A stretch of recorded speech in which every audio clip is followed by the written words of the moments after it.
everybody here. I'm Wesley Hoyt, your Chief Operating Officer for the healthcare system. I want to thank you for coming to First Course. I'm hard to see some very familiar faces. It's like clockwork. So we come back here every month, right? Must be the food. All in favor of the food being the reason we come back, say aye. Look at that, democracy in action. How about it? Hey, especially since I know we're officially in spring, although I'm almost reluctant to say that after this past weekend. It's almost like a teaser today, but I sure hope that it stays like this, because this is what spring's supposed to feel like, right? So it's good to see everybody here out and about. Hopefully that means we all survive the winter and it won't return for another 8 months, but we'll check it out next month. Why are we here?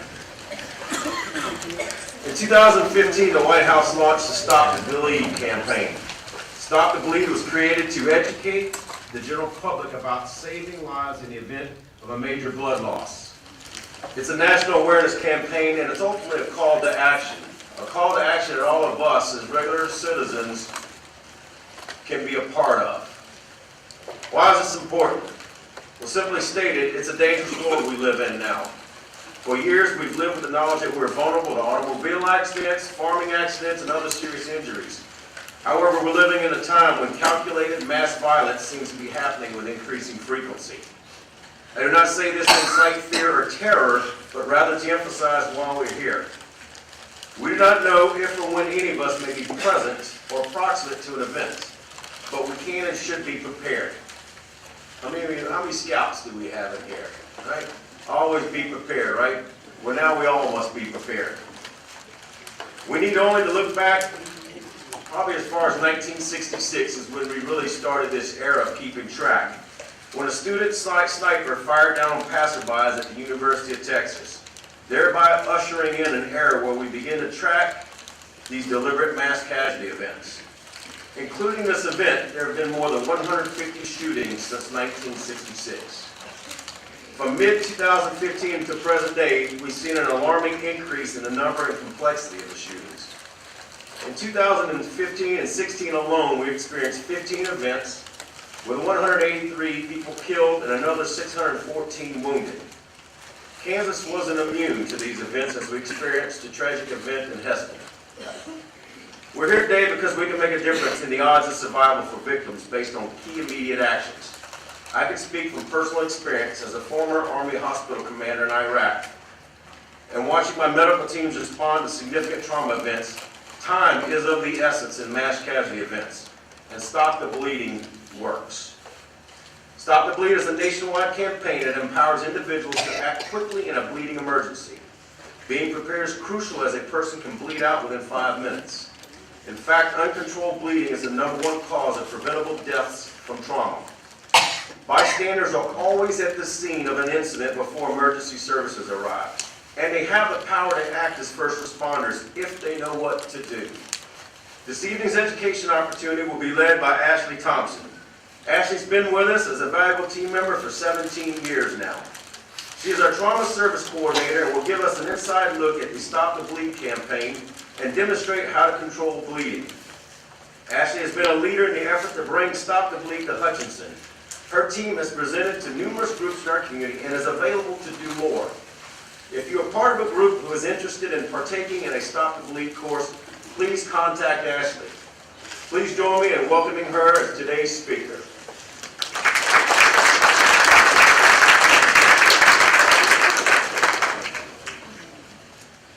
Hello. Well, I too would like to thank all of you for coming and listening to our Stop the Bleed program. Wes gave a little bit of the history behind this program. I'll give you a little bit more. Like he mentioned, it started in... I'm a little taller, sorry. Wow. Mister.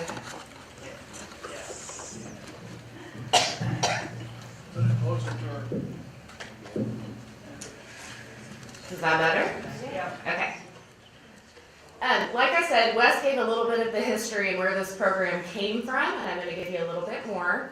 It was initiated by the White House in 2015. However, they created a committee called the Hartford Consensus. This was a group of physicians, military, firefighters, police, nurses, paramedics, etc. All came together trying to figure out what we can do as a country to save lives in these mass casualty situations. Prevention hasn't worked for us yet, so the next best step is having you, as the first responders, help those around you. So our program focuses on recognizing immediate life-threatening bleeding in a situation, and then what are you going to do to control that and help save a life? Our trauma program has educational outreach that we like to do yearly. We tend to change it up. The most of the educational outreach we do in our community is with fall prevention. When this came out last year, they really started pushing it. It became a passion for me, and I kind of went from there. So we have brought this to Hutch. We've been to schools, factories, churches. We're doing a child daycare coalition day at the state fair, or at the fairgrounds.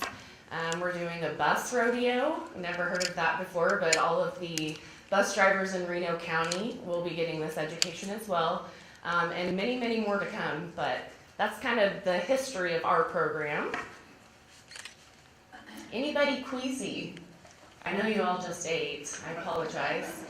Here's your warning for some pretty graphic pictures, but to not show these to you takes away from this program, because that's how you are learning what you need to recognize in order to save your spouse, your friend, your coworker, or somebody at Walmart. So why do you need this training? Wes kind of hit on it with all of the active shooting. And typically when we do this program, that's what we base our education around, especially in the schools and churches and whatnot.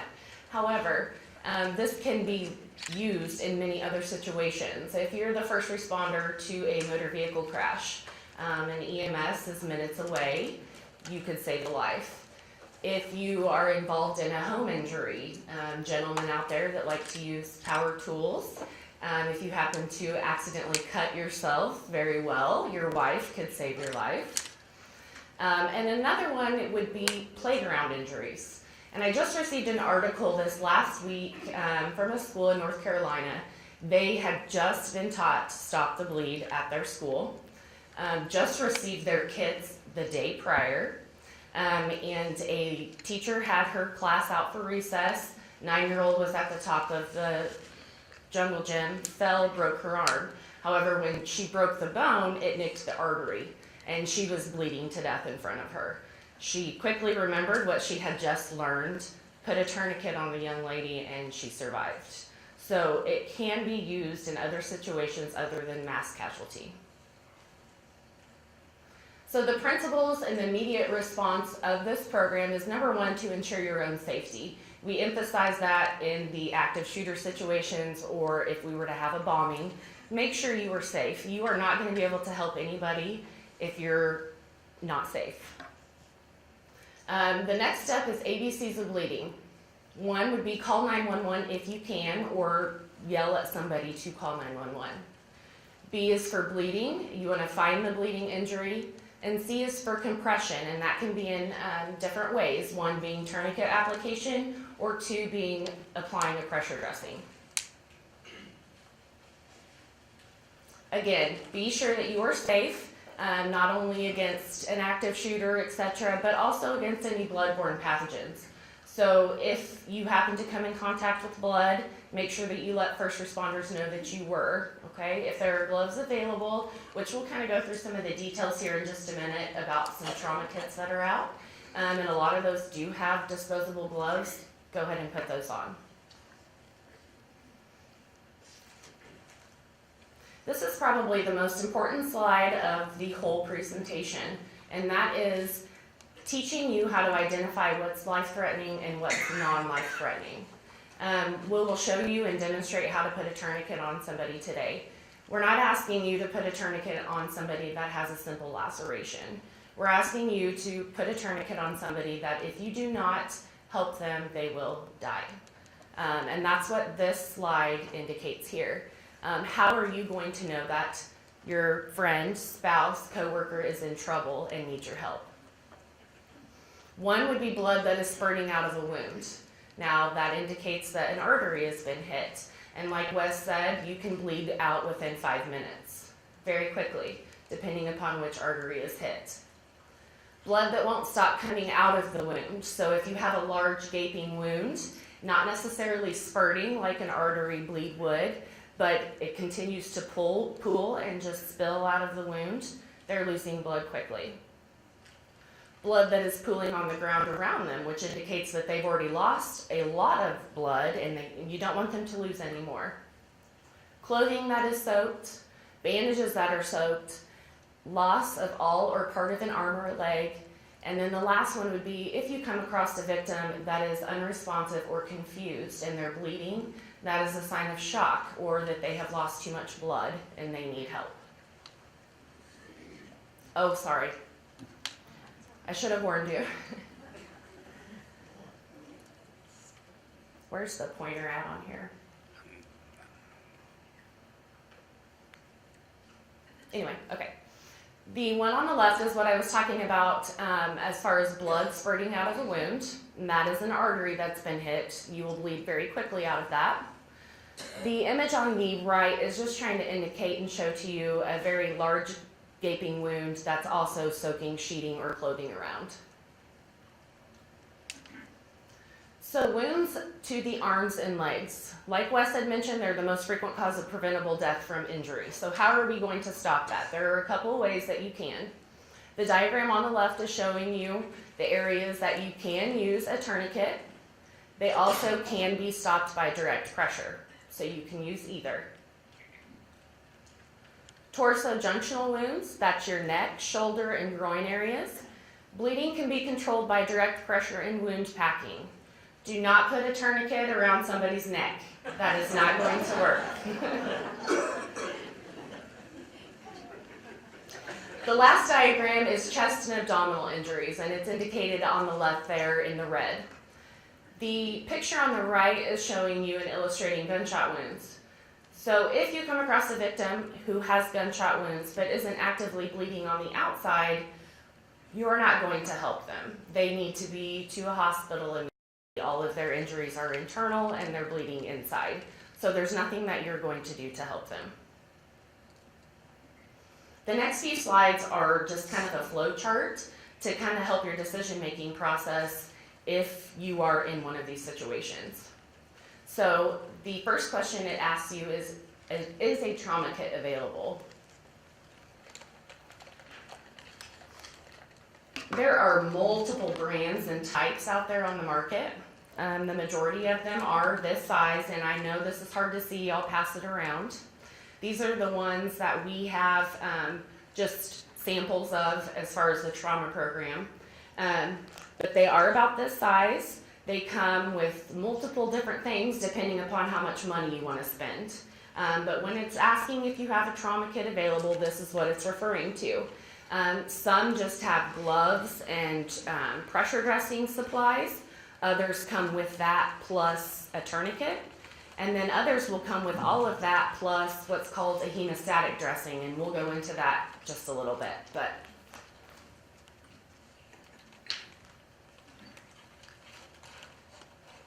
so if you don't have one of those available, what are you going to use?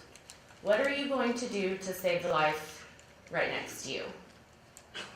Shirt. You sure? Necktie. Right. Scarf, belt, anything that you have available. Better to be clean if you're going to pack a wound, but if it's not clean, so what? Use it. So be resourceful, okay? Once you find something, you're going to use steady direct pressure, okay?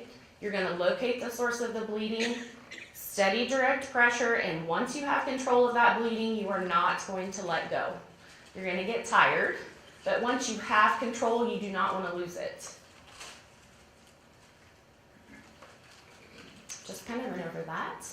The next few slides are the illustration. That's what this gentleman is doing in the pictures. He's removing his jacket. The victim is laying there with a wound on his leg, and he is demonstrating there what direct pressure should look like. You're actually going to use your body weight. Sometimes it takes all of your body weight to stop the bleeding.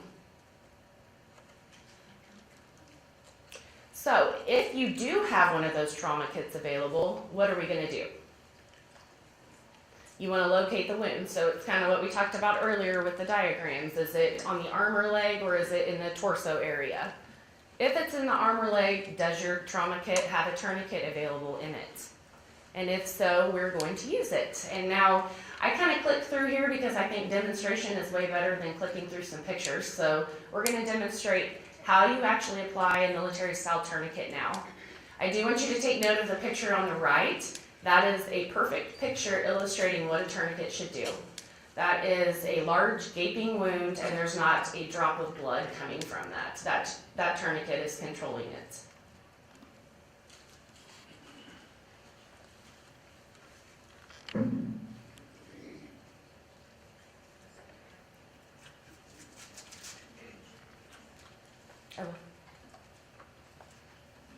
Okay, so the tourniquets that we actually have in our system right now are called CAT tourniquets, or combat application tourniquets. It's what's recommended. They work.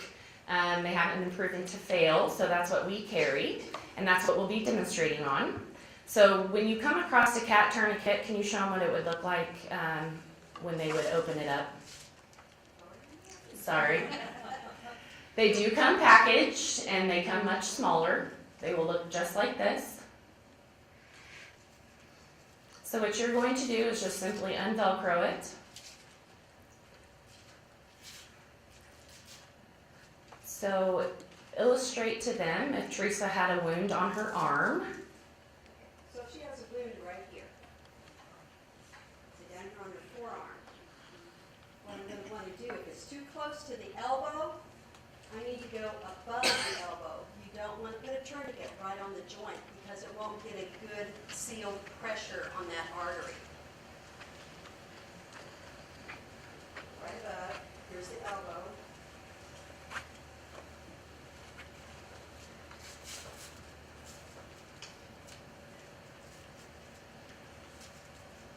Snug down.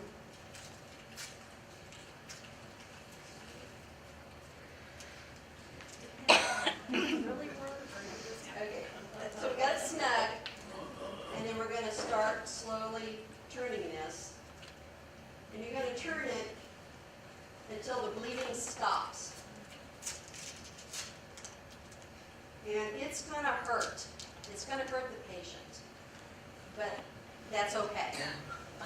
So you keep turning it, and then you will get it, once the bleeding is stopped, and you are going to snap this right in here, put this down, this little white tab. This little white tab, in, if you have the ability to, or have a pin around or something, write the time that you put this tourniquet on. If you don't have a pin, and if you stay with your patient, tell EMS when you get there the time that you put this tourniquet on. Try to remember an approximate time.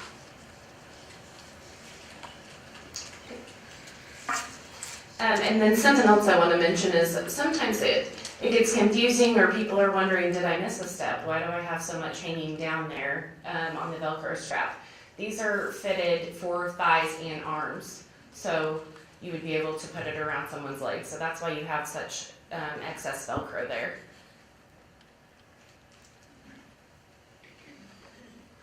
So make sure you apply immediately.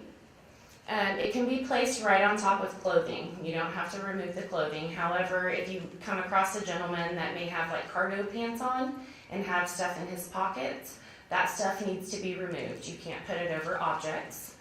Like Ann mentioned, it needs to be 2 to 3 inches above the wound and not on a joint because it doesn't allow the artery to compress like it should. The 4 pictures you see here are all military style tourniquets. The CAT is on the left here, what I mentioned, and then there's what's called the soft, and then the EMT as well. And those are just to show you the different types that are out. These are the slides that I click really fast through because that's what she just demonstrated to you, so you're not missing anything.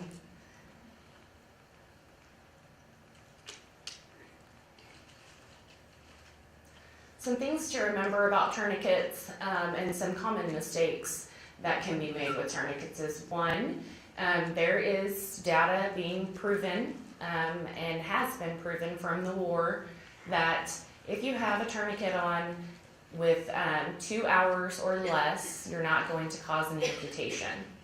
So I know he mentioned Boy Scouts earlier, and we've had a couple classes with Boy Scouts in them that said, hey, those are dangerous. Well, times are kind of changing a little bit, and they're proven to save lives, and people aren't losing their arms and legs. Another common mistake would be once you have it on, loosening it. Like I kind of said with the pressure before, once you have the bleeding controlled, you want to keep it there. So don't loosen it to see if you did a good job, or don't let the victim beg you to take it off. It will hurt, and they may be begging you to take it off, just loosen it so I can get some relief. And you don't want to lose that control once you have the bleeding controlled. And then the last thing would be that if you do place a tourniquet on somebody and you are not getting control of that bleeding and you have a second tourniquet available, you can put a second one on right above the first one. Same application, and just keep turning that clasp until you can get the bleeding to stop. We reiterate the pain here. Just try and reassure them that once the paramedics get there that we can get them something for pain, and at this moment you were stopping them from bleeding. So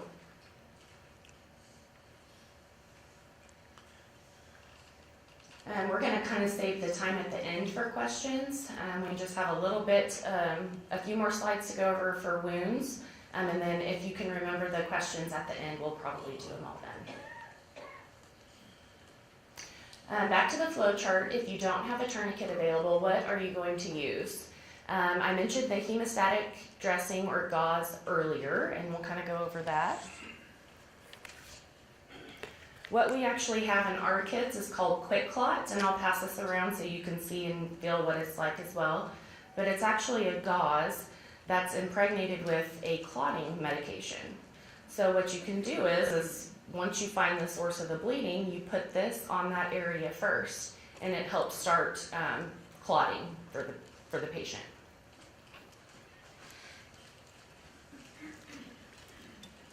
So if you have something like that available, you want to place that in first, and then follow gauze behind it to apply your direct pressure like we talked about earlier.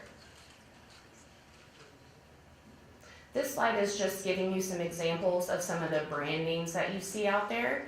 QuikClot is actually what's recommended to use. There are several out there, but there's complications with each one, so QuikClot's the most recommended brand to use.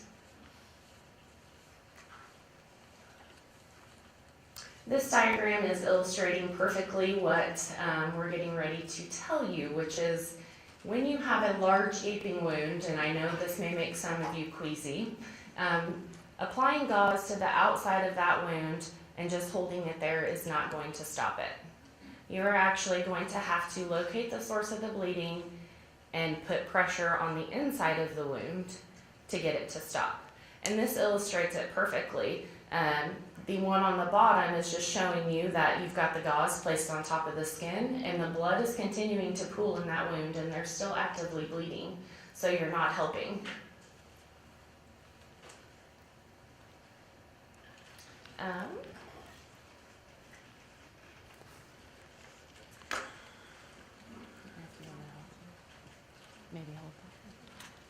Typically, when we do this course out in the community, we have multiple amputations that we bring along with us. Halloween was a great time. I got a lot of discounted body parts. But this is just to show you how and what is the correct way to pack a wound. And it's kind of like what I just showed you in the diagram. You don't want to place your gauze just on top of the skin. We're going to actually ask you to remove any clothing away from the wound. So you're going to locate the source of the bleeding. So if this victim was bleeding on this side of the leg, I'm going to take the gauze and actually start packing in that direction to get it to stop. And you want to keep packing and pushing until you can't pack anymore. Tissue moves, it's more pliable than a hard surface, so it's gonna take a lot of gauze, depending upon the size of your wound, to get that packed. And then once you have the wound packed, then it is okay to put the gauze on top of the wound on the outside and hold the pressure there.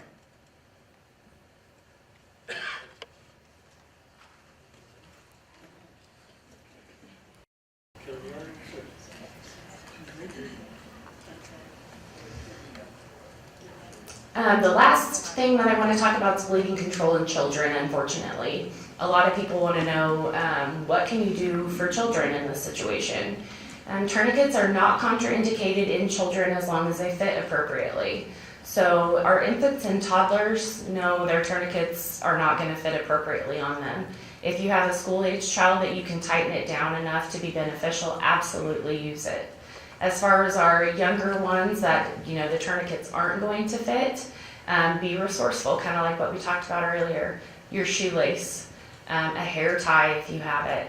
Sometimes they may be small enough where you can actually use your own physical strength in your hand to go around their arm or leg and get the bleeding to stop.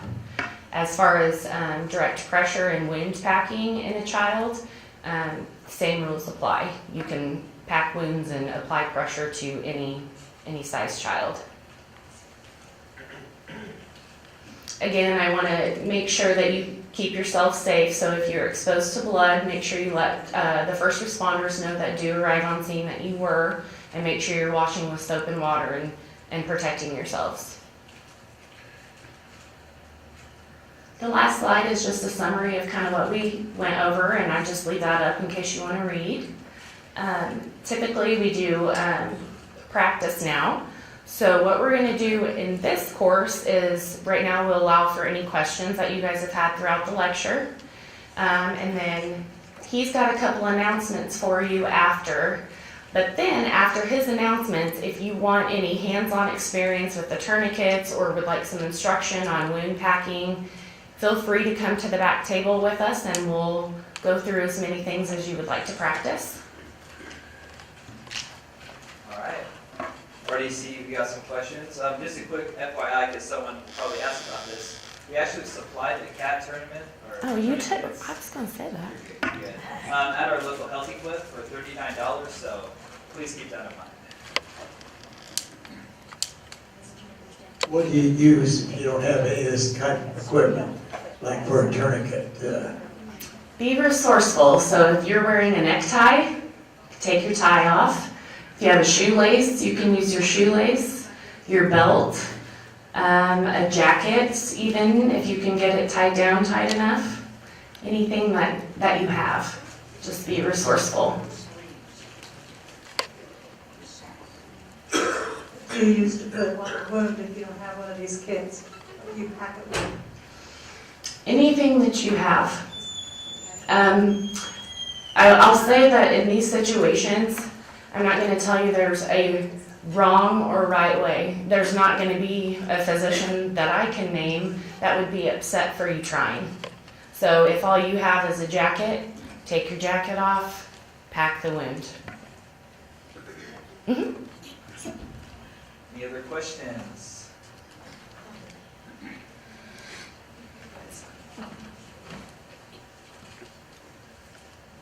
If you have to use something, say like a scarf, are there particular knots that you use so that you can do the turning part? For what? Well, it's a turning foot and you turn Oh, okay. something to tighten. I would just tie it off. So you tie it off and then you put the thing in and then tie that off. Yep. And turn it. Yeah, just tie it down as tight as you can. You tie it down, basically like a half inch, put a stick or wherever it is in Yeah. there, double tie it on the top, twist it till you can't twist it, take the tails and wrap it and secure it. It's, you asked the question about what to use. I would tell you, having been there and seen it, you can use almost anything. I've watched soldiers rip the t-shirt off of and stuff it in there. It doesn't matter. Stop the bleeding as immediately as you can. We will clean it out in the ORs. You've got to stop the bleeding or they'll never make it to the trauma center. As far as how do you do other things, you'll be surprised at how much strength a shoelace has in it. Or even better, if you're anywhere close to it, find anything in your car. take your own shirt off and use the sleeves off of the shirt. You see what I'm saying? It's, when you stop thinking about it, how many people still wear long socks? Those are all things that can be used just to staunch. Do you have long socks on? Huh? She has long socks on. There you go. Well, I mean, just think about it. I mean, like, it's, you know, we think, how many people wear pantyhose or stockings? Think about what those are. It's amazing how many things you have. I don't have the issue of long hair, so I can't use it. But, you know, it's, be creative, but it's a matter of maintain awareness, and remember, the quicker you stop it, the better off the outcomes are. I've watched soldiers, they got hit with an improvised explosive device and had to apply a tourniquet to themselves. And that combat application tournament, we developed it because we were losing guys bleeding out. We had to develop it because they could do it with one hand. That's all it takes. One hand, you can stop the blood flow. So it is successful, I'm here to tell you. And as far as being resourceful, when we've done a lot of the schools in Reno County, they actually wanted us to come back and go through their classrooms and point out to them what they could use with our set of eyes. You know, as far as funding in schools, they don't have the money to go spend hundreds and hundreds of dollars getting enough kits, you know, to each area because they get put on lockdown in the classrooms. So we really had to go through and, you know, Kleenex, if you have paper towels, whatever you have in your classroom at that time, use it. All right, I think we got time for one more question if anyone has one. All right, so our health fair is this Saturday from 8 a.m. to noon in the Sunflower Building at the Kansas State Fair. It's completely free and we will be offering all sorts of screenings. Please keep in mind that if you are doing a blood screening, you'll need to fast for 8 hours prior to that. So yeah, for all of you who are not staying for the demonstrations in the back, have a nice night. Thank you all for coming out. Thank you.